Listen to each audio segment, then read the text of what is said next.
Apakah kamu seorang taruna pelayaran Siap, Nor. yang ingin melanjutkan praktek darat atau praktek laut? Siap, Nor. Lalu, sampai saat ini, apa yang sudah kamu persiapkan? Belum ada, Nor. Aduh, kamu ngapain aja selama ini? Tidur aja, Nor. Tidur? Siap, Nor. Oke.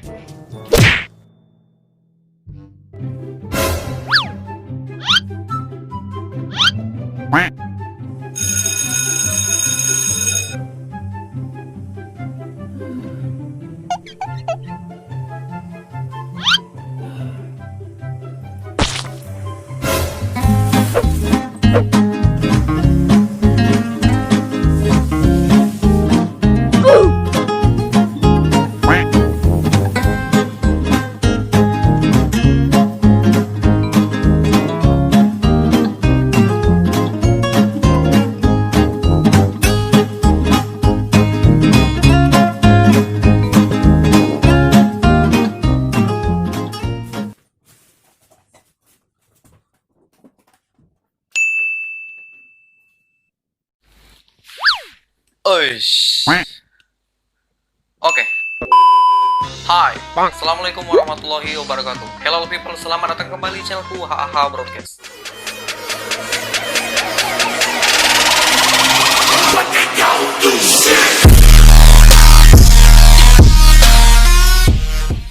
Oke viewers, sesuai dengan judul video yang kalian lihat, jadi pada kesempatan kali ini, video ini aku tunjukkan kepada kalian taruna pelayaran yang ingin melaksanakan praktek laut atau praktek darat, yaitu dengan pembahasan persiapan apa saja yang harus disiapkan dan juga berkas-berkas yang harus dibawa. Oke, video ini aku buat dengan tujuan untuk mengedukasi kalian calon taruna Wereda atau taruna madya yang masih semester 4 ingin melanjutkan praktek laut atau praktek darat, supaya kalian tidak bingung gitu atau tidak. Ya padahal saya juga kemarin seperti itu ya, saya waktu kadet juga. Goblok! Ya, agar kejadian ini tidak terulang kembali untuk kalian calon taruna Wereda yang akan merantau mungkin di Jakarta, mungkin di Surabaya, atau juga di Balikpapan, Banjarmasin, dan tempat lain sebagainya. Wow. Dan saya akan membahas semuanya di dalam video ini. Maka saya sarankan untuk kalian untuk menonton video ini sampai habis. Jangan pernah di skip karena banyak sekali hal-hal dan informasi-informasi penting yang akan saya sampaikan dalam video ini. Khusus untuk kalian calon taruna Wereda yang ingin melaksanakan praktek laut dan juga praktek darat. Oke viewers, karena openingnya mungkin agak panjang, nanti kalian berkata seperti ini lagi. Wow. Ini video apa sih ini? Panjang banget openingnya. Ini video apa sih ini? Panjang.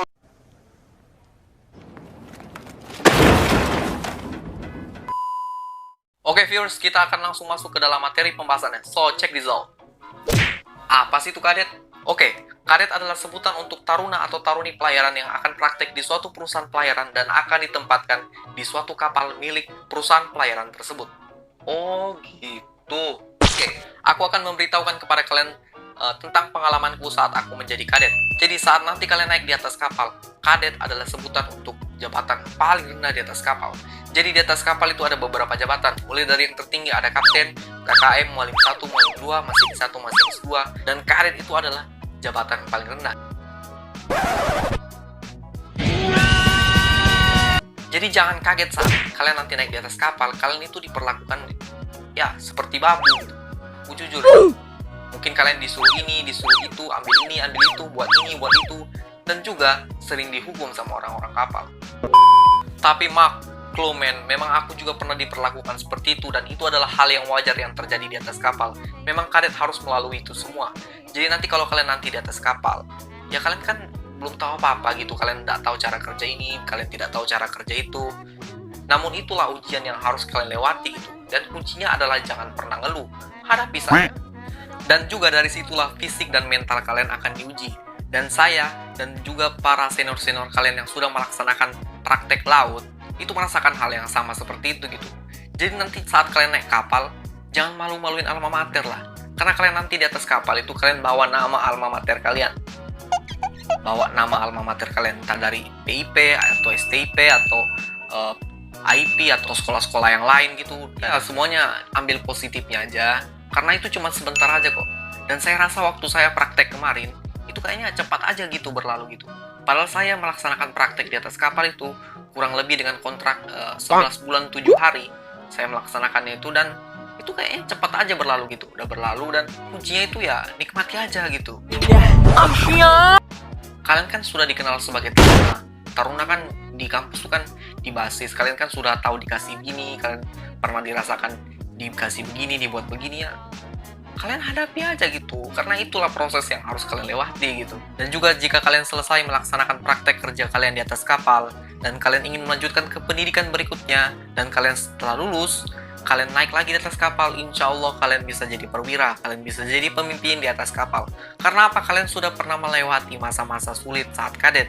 Kadet itu semua dikerja, mulai dari kerjaan paling bawah sampai kerjaan paling atas, mulai dari kerjaan paling ringan sampai pekerjaan paling berat.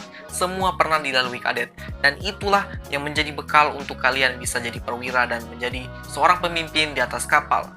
Jadi ya kuncinya ya nikmati aja gitu, hadapi prosesnya, dan itu akan cepat berlalu gitu kalau kalian menikmatinya gitu. Oke, saya berbicara seperti ini karena apa? Karena banyak sekarang kadet yang melaksanakan praktek laut itu tidak sesuai dengan perjanjian kerja. Di perjanjian kerja seharusnya mereka 11 bulan atau 9 bulan lah, tapi mereka di atas kapal cuma menghabiskan 2-3 bulan, habis itu turun gitu. Entah karena dia tidak betah atau sikapnya membuat orang resah di atas kapal sehingga membuat dia cepat turun. Jadi sayang aja gitu, 2-3 bulan itu dapat ilmu apa gitu. Jadi janganlah seperti itu ya, kalian harus menghabiskan sesuai dengan kontrak kerja yang diberikan oleh perusahaan. Oke, kita akan melanjutkan ke materi selanjutnya, yaitu tentang di mana kalian akan merantau mencari perusahaan pelayaran. Jika kalian merantau mencari perusahaan pelayaran, entah itu di Jakarta, entah itu di Surabaya, Balikpapan, atau di Batam, atau dimanapun itulah, aku tidak memaksa kalian untuk memilih perusahaan pelayaran. Tapi yang harus diingat, kalian itu tetap kadet. Mau perusahaan luar, mau perusahaan dalam, itu sebenarnya sama aja. Toh kalian tetap disuruh-suruh juga, kalian tetap dihukum juga. Ya namanya kan juga kadet gitu loh. Semua itu ada plus dan minusnya. Dan juga jika kalian memilih untuk melamar di perusahaan luar, itu menurut pengalamanku, banyak dari angkatanku itu yang melamar di perusahaan luar itu standby-nya lama banget. Ya, lama banget. Kenapa? Kalian itu disuruh datang tiap minggu atau beberapa kali dalam tiap minggu. Itu kerjaan kalian tuh cuman absen, briefing sebentar, habis itu udah pulang gitu. Bahkan ada angkatanku tuh sampai menunggu hampir 1 tahun lebih.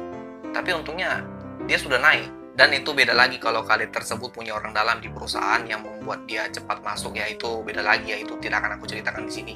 Tapi itu adalah kesanggupan kalian. Apakah kalian sanggup untuk menghadapinya nanti ke depan jika kalian ingin standby di perusahaan luar? Dan baiknya juga kalau kalian memilih perusahaan luar, kalian bisa mendapatkan uang saku yang ya lumayan gitu, lumayan untuk kalian lah, untuk seorang kadet itu udah lumayan lah. Dan juga kalian bisa memiliki pengalaman, bisa keluar ke Indonesia, kalian bisa jalan-jalan, bisa touring, bisa ke luar negeri, setidaknya kalian bisa melihat negara di luar Indonesia. Dan itu adalah nilai plus kalau kalian memilih standby di perusahaan luar. Dan juga jika kalian memilih perusahaan dalam, terutama perusahaan pelayaran yang ada di Indonesia, itu berita baiknya kalian standby-nya itu tidak terlalu lama. Asalkan kalian memenuhi semua persyaratan, kalian sanggup mengikuti semua aturan perusahaan, kalian bisa langsung saja naik.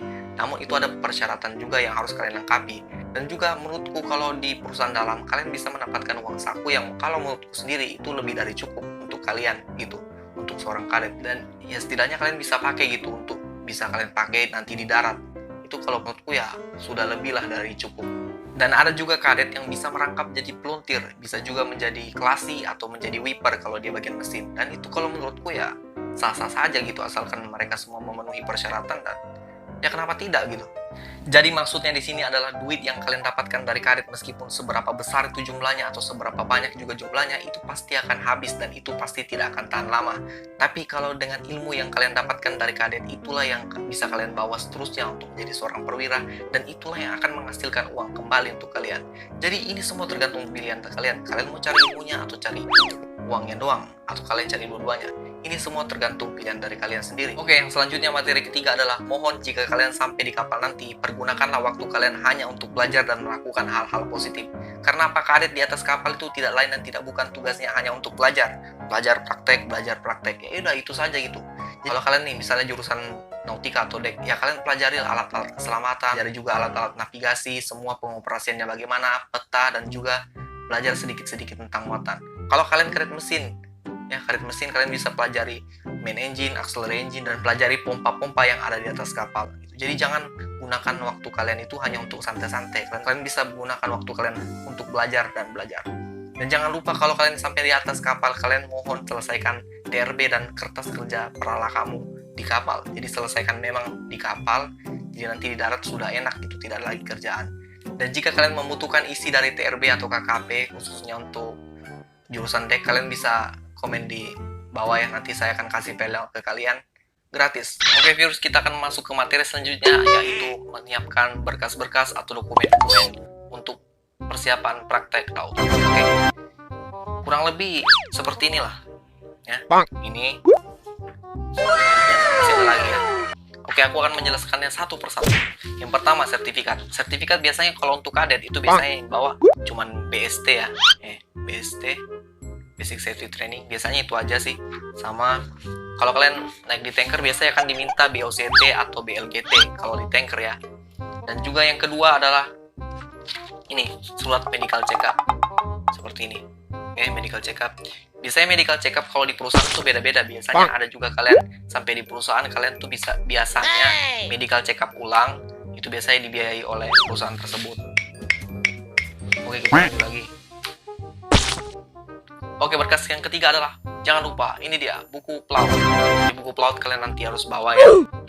Oke, buku pelaut. Kalau kalian melaut ya harus ada inilah. Oke, yang keempat yaitu adalah paspor. Oke, paspor kalian bawa. Yang keberapa lagi nih? Yang kelima ada buku kuning. Ya, ini buku kuning juga penting nih, apalagi kalau kalian ingin berlayar foreign going atau berlayar di luar, itu kalian harus punya ini. Dan yang keberapa lagi? Oke, yang keenam adalah buku saku. Oke, seperti ini, buku saku. Ini kalian harus juga bawa untuk catatan kalian nanti di atas kapal. Kalian bisa minta tanda tangan kapten juga di sini, tanda tangan perwira, oke? Jadi ya kurang lebih itu aja.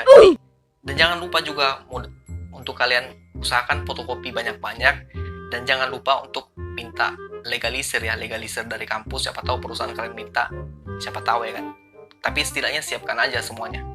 Oh iya, dan jangan lupa kalian harus menyiapkan TRB dan juga double folio. Usahakan double folio kalian bawa banyak, dan juga TRB. TRB ini kenapa? Kalian kan nanti kan di atas kapal kan kalian mau kerjakan TRB. TRB inilah juga yang akan ditandatangani mualim atau masinis atau kapten kalian, KKM kalian nanti di atas kapal. Jadi bawa aja TRB dan juga bawa kertas double folio. Untuk apa? Untuk kertas kerja perala kalian. Oke viewers, sekian video dari saya. Jika kalian suka dan mendapatkan manfaat dalam video ini, mohon dukungan yang subscribe, like, dan share video ini sebanyak-banyaknya, terutama khusus untuk kalian calon taruna Marida yang akan praktek laut di atas kapal. Mudah-mudahan video ini bermanfaat, dan jika kalian memiliki saran, komentar, atau pendapat, silahkan cantumkan di kolom komentar, dan saya sangat terbuka dengan komentar kalian selama itu positif. See you next time and stay yourself.